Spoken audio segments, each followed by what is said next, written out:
What talents are hiding at UIC? Well, this show is made especially for you, to show you the endless possibilities of what you can accomplish. So let's check out what your peers are up to. And while you're at it, get inspired.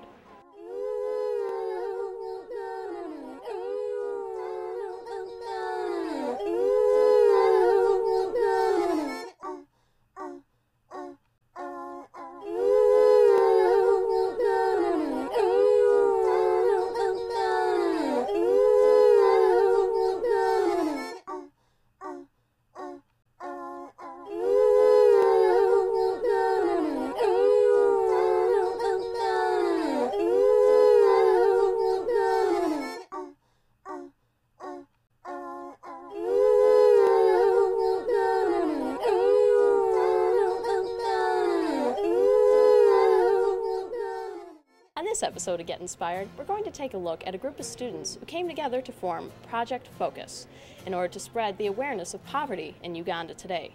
So first, we'll meet the team of Project4, then after that I will take you to the gallery, and after that we'll see what you had to say about it. So let's go check it out. Today I am here with the team of Project4. So first let's meet them. We have Harishi, Daniel, and Aura. And if you guys would like to say something about yourselves.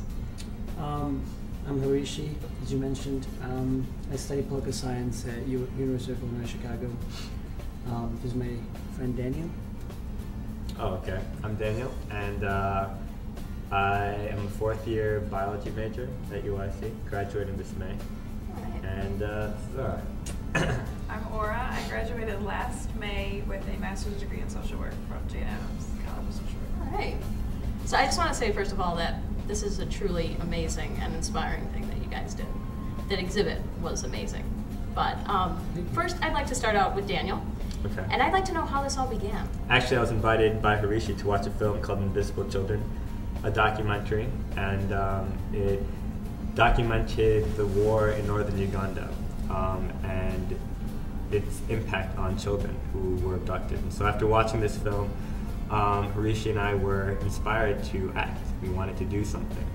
So we decided we would go to Uganda, and the following week we met Aura at Caribou Coffee, invited her to go as well, so she decided to come. And so I guess that group just kind of formed spontaneously. A lot of us were just strangers and people we're working with right now we really didn't know a year ago. So we just opened ourselves and trusted people and knew that people wanted to help, and we definitely needed the help. One of the things that we did to get to Uganda was we bought a bright pink teddy bear mascot on eBay for $150 because we had no money, and we knew we wanted to get to Uganda and we had no idea how we would get there. So this was a positive way to go out there on the streets of Michigan Avenue and UIC to just spread love and to spread awareness in a very positive way. So that's kind of what we're all about. We're about just spreading positive energy and building community. Now, Harishi, how did you come across all the talent or the people involved? How did you pick these children? In Uganda, it wasn't something that we picked. We were working with an organization called Focus Uganda, and it's a community-based organization in the slum of Kampala where we were working. And we worked with the people who organized this, who are in charge of this organization. And it was more of them who picked the kids that they thought should participate. Now, were they all willing to participate in this? Yeah, they were interested in participating. They didn't know because the kids didn't know how to use the cameras. It was their first time touching the camera. It was amazing, yeah. Yeah, so that's why they were confused, like what's going to happen with this, how is it going to work? But they were definitely interested. They were very interested, very curious about learning how to do this. It was very easy to find kids to do it. It was just making sure that their safety, because when you don't have a camera, when you take a camera in a slum, there is safety problems. People might steal it from you, or they might come into your house and take it away from you, and that could become a problem. So we were worried about their kids' safety. Wow. Was there any problems with the safety at all, or? No, that's good. So, how did you come across the talent here in America for this project? We came back and we had over 2,000 pictures that these kids took in Uganda, and we wanted to develop an exhibit. But the interesting thing is none of us are photographers and have never put together an exhibit. So we depended heavily on other people's help, and we just came across a lot of people who were willing to volunteer a lot of free time. We've been really lucky with the people who just jumped on board and said, I'll help out. How about the other support? Like, I know the Honors College, like the sponsors and stuff. Yeah, we got a grant from UIC, the SAFC. They gave us a large grant, which helped a lot.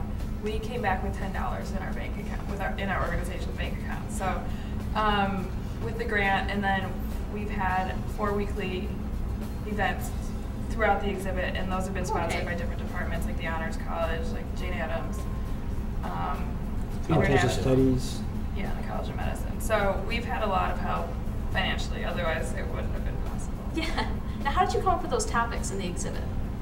Well, we just kind of, as we were looking through the pictures, we just kind of saw them emerge, and we know that they're, not only did we want to show life in Uganda through these kids' eyes, but when we were there, we saw certain social issues that we wanted to address and that we wanted people to be able to see. So we kind of pulled those images out of the larger group of pictures and then titled them and kind of gave a little bit of background in the text. Yeah, were you expecting the response that you got? All of those rolls of film that you got back, were you expecting that? We were hoping. I don't know. Yeah. I mean, I think we were surprised by a lot of the images that we saw. You know, that these were only 2 of the photographers had ever touched a camera before.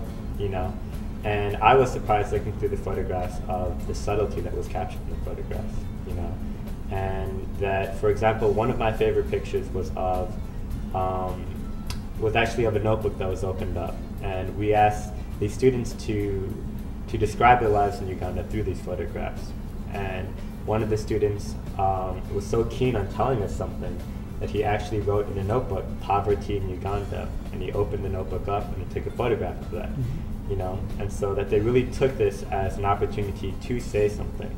So I feel like all the photographs really do speak to us in different ways.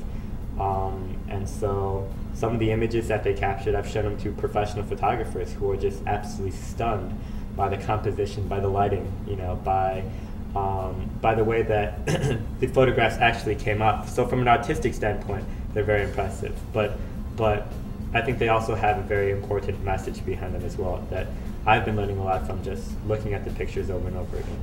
Yeah, I mean, that had to be heart-wrenching just seeing these children living in this kind of conditions. I mean, what were these kids like? Did they seem impoverished, or did they actually seem happy with their condition?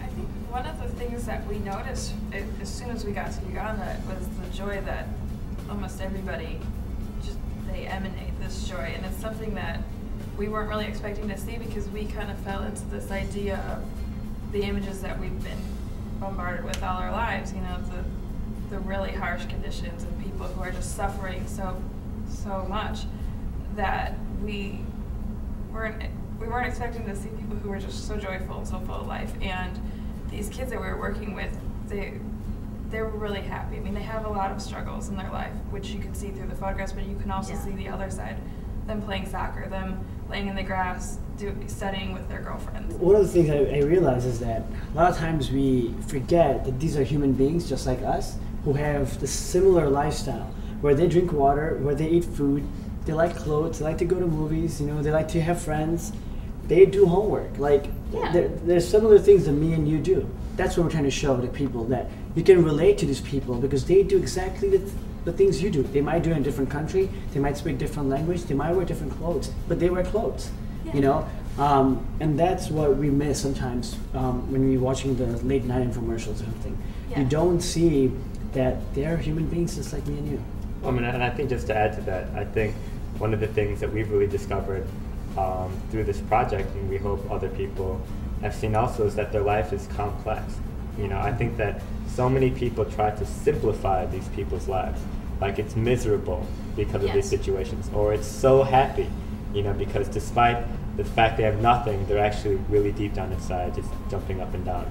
And it's not, you can't simplify someone's life like that. How did the exhibit idea develop, going along the theme of the exhibit? I think the original idea inspired. Danny met an Israeli photojournalist, and while he was in Uganda, he was there for a while before we arrived, and they realized they were having trouble capturing the reality of these kids' lives, because anytime you walk into a situation, to a home or a classroom, the dynamic changes because of the presence of somebody who's so different and with a huge camera. So the photojournalist suggested it, and it's been done before, so it's not an original idea, but that's kind of how we wanted to show their story to people here. And then we had 2,000 pictures, and like I said, we got together a really great team of people, mostly students. Our ability to do this project was very much based on the generosity and the excitement of people in the United States to want to see life in Uganda through their eyes and not our own. So we got a lot of support, and a lot of these people that donated cameras, I don't even know who it was, or friends or family or whatnot, but it was definitely a joint effort, this entire exhibit. It's nothing that we can take credit for, because if you think about it, these cameras and these films, they weren't bought by us, they weren't ours. Even the idea wasn't our own, or the photographs weren't taken by us, or the exhibit wasn't put together by us. So if you look at every aspect of this exhibit, it was definitely put together by a huge collection of people. And it's something that none of us, even our organization, can take credit for as our own. Really what we're doing is we're just presenting the work of other people, and presenting, I would want to say, a conversation between people in the United States who say, I want to listen to what you have to say, and people in Uganda who say, this is my story. And so if you look at our exhibit, we have banners in which people sign their responses of what they think, of how they respond to these photographs. So we're trying to bring that back to these photographers in Uganda. Yeah, I personally think that this project will open people's eyes to this problem that's going on.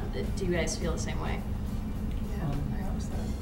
I mean, yeah, that was probably one of the main reasons why we did this, is to not just give, it was, to give purpose on both sides. But we felt like, when I was involved in this project, like, man, I feel like there's a purpose to my life, and I felt something I can do. And I felt that if I brought that to America, other people, or my friends, family, colleagues here, they can also feel purpose in what they're doing. And kids in Uganda who were taking pictures also felt like they had a purpose. And so it kind of was combining both sides of the world to me, and both sides of the world was benefiting. And so, yeah, of course. Wow.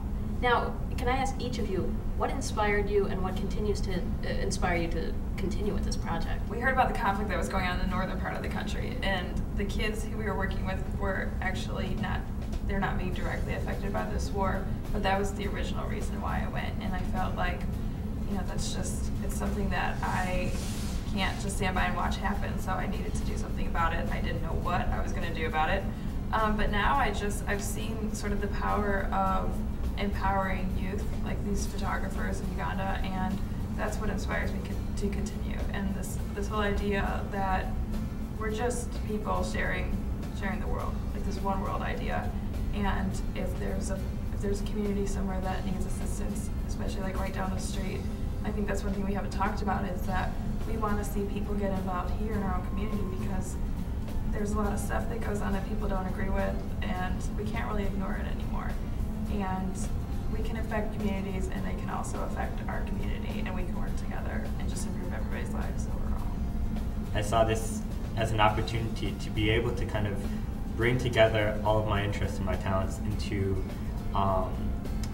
one thing that I felt I can really make a difference in. So I'd always been interested in health and medicine, and also in art. And typically a lot of people don't see connections between the two. You know? Yeah. So this was an opportunity for me to really, I guess, push both of those forward in a way that I felt made an impact on not only myself, but the people that I was working with. And I also think that what Ora was saying on a much larger scale, just this whole concept of a global community, that really inspires me. The fact that we live in a community of people from across the world. And so I feel like if we really considered people across the world, in those intimate terms, as part of this global family, it wouldn't be a matter of our nobility or charity or out of our goodness of our heart to help these people, but it's really just, it's honestly just helping each other. It's not about money, and it's not about just giving people these material things. I think for us, it's also important about something much deeper, about trust, about relationships, about caring for each other, and that's really something that's been keeping me motivated, like these people, the relationships that I've formed with my friends that are based on a common purpose. So. I would definitely agree with both of these people. I mean, of course, that's why I work with them. But there are two concepts that I that I would like to talk about. One is that we are always trying to find the win-win situation, right?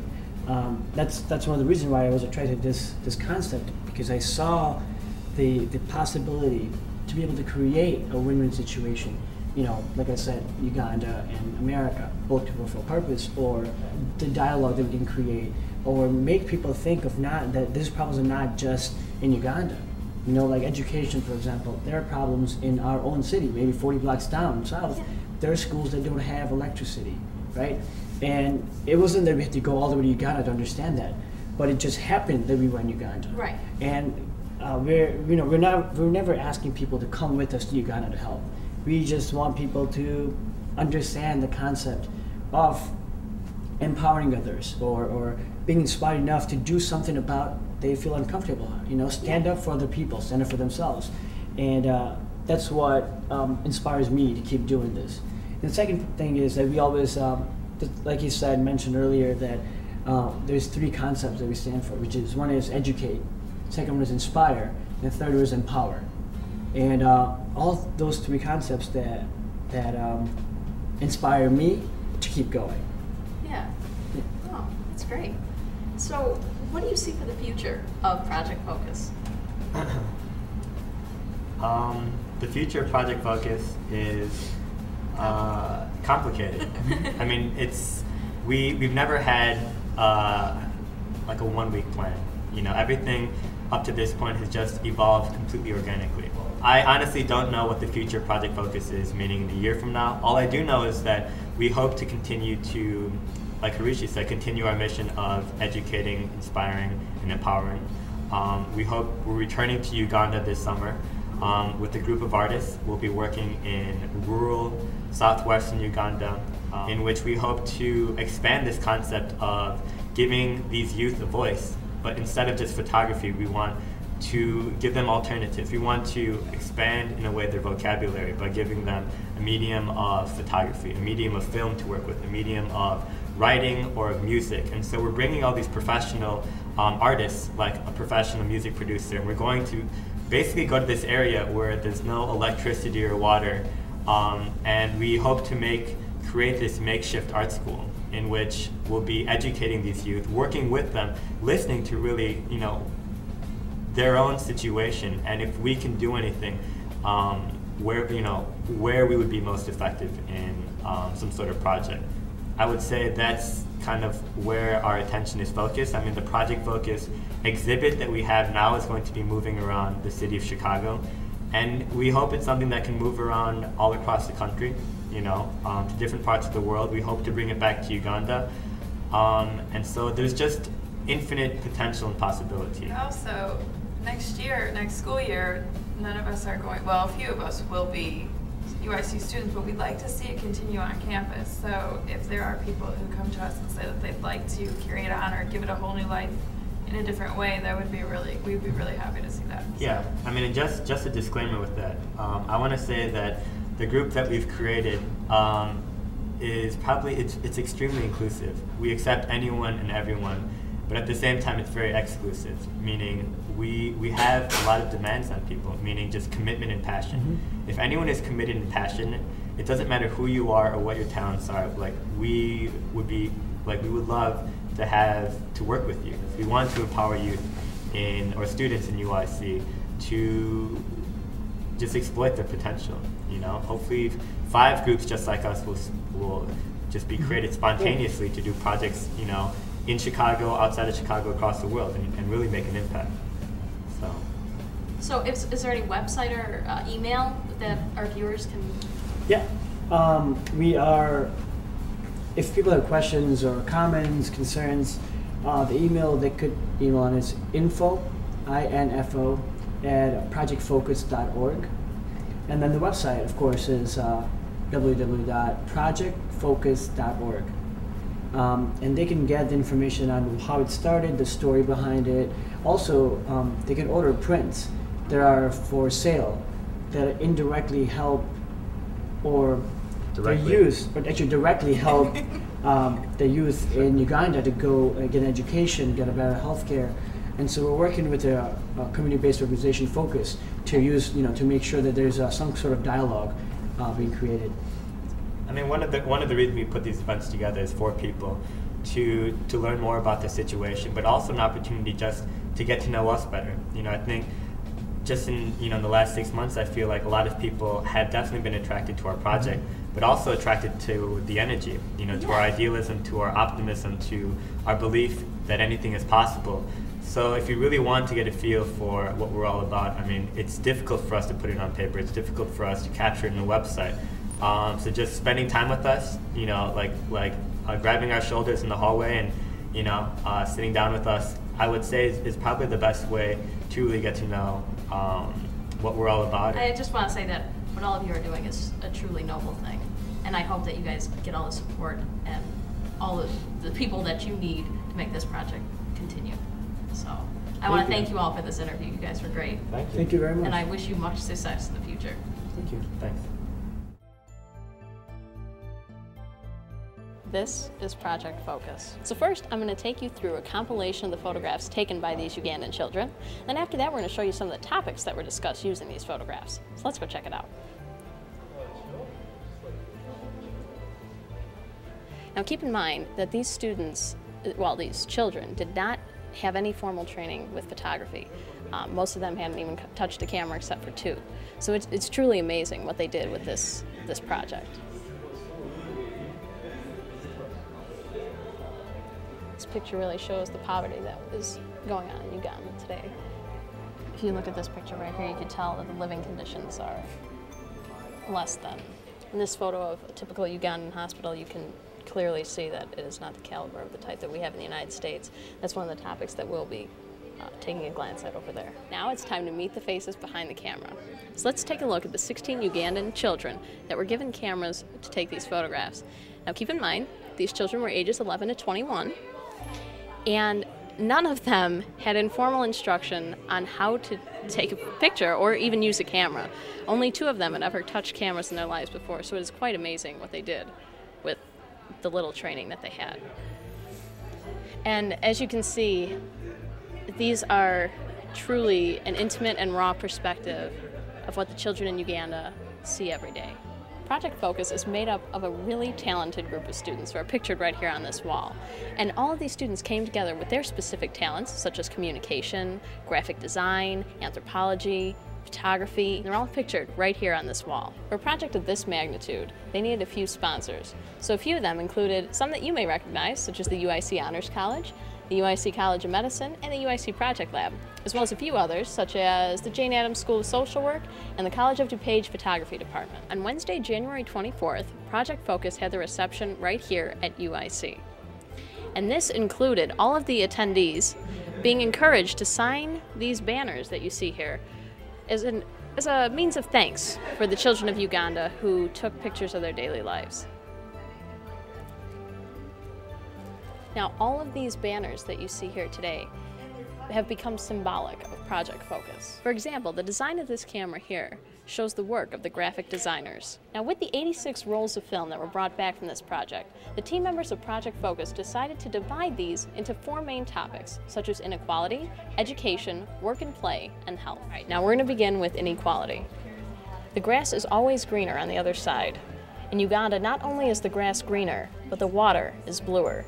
Absolute poverty is a grim truth for millions of Ugandans who live on less than $1 a day. In the slums of Kampala, children live in crowded conditions amongst illness and poor sanitation. However, in picturesque neighborhoods just miles away, large gates, watchdogs, and armed soldiers guard a majority of the country's wealth in the beautiful homes of the elite few. Next up is health. These things of someone suffering from simple illnesses like a cold and rashes must stop. Uganda's Minister of Health referred to the indiscriminate admission of patients as he spoke during a visit to the crowded New Mulago Hospital in Kampala. The 1,200-bed hospital is the largest in the country, yet suffers from heavy congestion, inadequate space, and a shortage of equipment, drugs, and nurses. The status of Uganda's health is improving, but the burden of AIDS, tuberculosis, malaria, and malnutrition continue to overwhelm the healthcare system, with only 5 physicians for every 100,000 Ugandans. And now for education. In December of 1996, the President of Uganda introduced the Universal Primary Education Policy that eliminated school fees for all primary school-age students. Enrollment has more than doubled since the policy was introduced, with more than 7 million children attending primary school in Uganda, compared with 3 million before UPE took effect. However, there are still obstacles preventing children from obtaining a quality education, such as school shortages, low teacher salaries, and a lack of general school necessities. As a result of these obstacles and the high cost of secondary education, only 30% of primary school graduates continue on to high school, and only 0.7% of adults attain a university degree or higher. The last topic of this exhibit is work and play. The Ugandan Bureau of Statistics has estimated that 2.7 million children between the ages of 5 and 14 work in Uganda. Most children in rural areas are found working in agriculture, and in urban areas, children work as domestic laborers in trade and services, and some in manufacturing and construction. These children, often from poor and uneducated families, have ended up on the streets, while others are forced into dangerous and exploitive activities, including prostitution. The situation has been aggravated by the HIV/AIDS epidemic, which has claimed the lives of parents, leaving 2 million orphans under the age of 18 to fend for themselves. Children living in the slums of Kampala must learn to cope with the stresses of poverty, illness, and household responsibilities early on. Their only escape from such stresses is through informal games of soccer, often played barefoot in narrow streets, and through other leisure play. Simple pleasure is found in guiding tires with sticks or just by singing and dancing. Play is not only children's natural medium for learning, communicating, and exploring their world, but an outlet for emotional recovery from distressing life experiences. I hope some of you got a chance to check out this exhibit while it was still here. But I can tell you right now that this is one of the most inspiring exhibits I've ever seen. Through the life of these children, these impoverished children who never held a camera in their life could show this much integrity in their work and really capture the raw essence that is truly Uganda today. So I really am truly touched by this opportunity, and I hope as you were if you came. But if you haven't, keep your eyes peeled for more Project Focus exhibits, as this will be traveling to Northwestern in late February. So keep posted, and I hope you're inspired as much as I was. Thank you. What's your name? Sharokina Pazan. And what's your major? I'm double majoring in marketing and entrepreneurship. Go College of Business. Yeah. What's your year? I'm actually graduating this semester, so a senior. Oh, wow. That's great. It's exciting. Yeah. So what did you think of this exhibit? Well, actually, I didn't know it was here until I came in here to study, and I saw that it was a Project Focus theme, and it said describe life, or they were talking about describing life in Uganda through the eyes, or through the lens of your camera. And it was really interesting that they gave this project to 16 students by giving them cameras and just like having them film their own lives. And you know, it's really interesting to see how they're so similar to us and yet so different. And it's kind of happy in some pictures and it's really sad in others. What did you think of this exhibit? What did I think of this exhibit? It's amazing to see that there's something out there that's giving youth a chance to actually have a medium for expression. To have a medium for expression is to be able to express. We as a artistic community, we forget, you know, that being programmed in our classes to look at things critically and to look at things within the juxtaposition of imagery and the composition. We forget how to look at things and actually see things. These kids were simply given the chance to look at their surroundings and to capture that. It's the most honest and the most unjaded truth. This room is just full of potential because children, as people, everyone, we are born not with purpose but with potential. And that's what these kids were given an opportunity to do. What are your names? Kripa, Miti, And what major are you guys? Neuroscience. Me too. Oh, wow. And what's your years? I'm a sophomore. I'm a sophomore too. Oh, great. So what did you think of this exhibit? I think it's great. It shows like another side of the world. Yeah. How about you? I think it's very inspiring. Like it shows you the other side of the world too. And like I was just telling her today, like this is just the country of Uganda. Like imagine the entire country of Africa. Like it's kind of sad. Like we're not aware of it. So what's your name? My name is Kathy Dadris, And your major? marketing. And the year you're in? I am a senior. Okay. Yeah. So what did you think of this exhibit?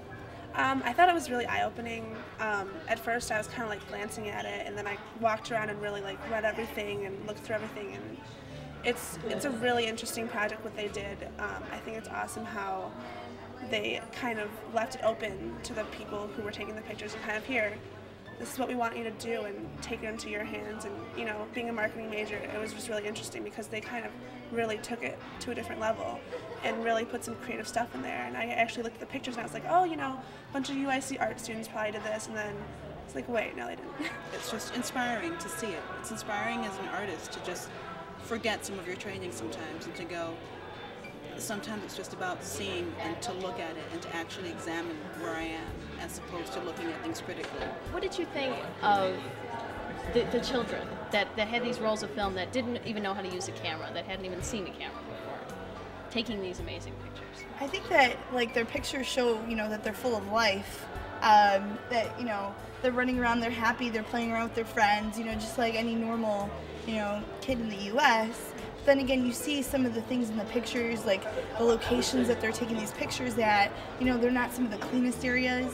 And also you can see that, you know, some of the kids, you know, they're not wearing, you know, let's say Baby Gap or anything like that we were in the U.S.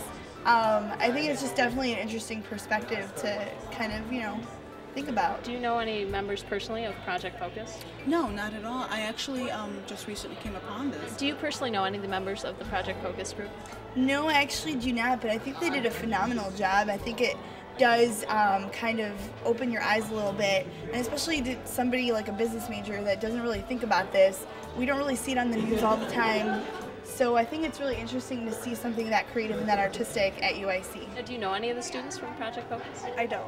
This is honestly the first time I've seen this all together, and it's very new to me, and it's awesome. If there was one word that you could say that would sum up this entire exhibit, what would you say? Inspiring, dedicated. It's true. Yeah, like I think there's only one word. It's very inspiring. Like it makes you aware of what's going on. Inspiring. It's inspiring, and it's, I just think it's, you know, powerful. Go get your burger, come here, and be inspired. And you will walk out and you will be much better for it. That's it. Yeah. Thank you very much for the interview. Thank you for your interview. Thank you. Well, that about wraps things up for today. Thank you for watching. So if you or anyone you know would like to be showcased on our show or have your artwork showcased on our show, email us at housing.uic.edu/HTV33. Thank you for watching and have a great day.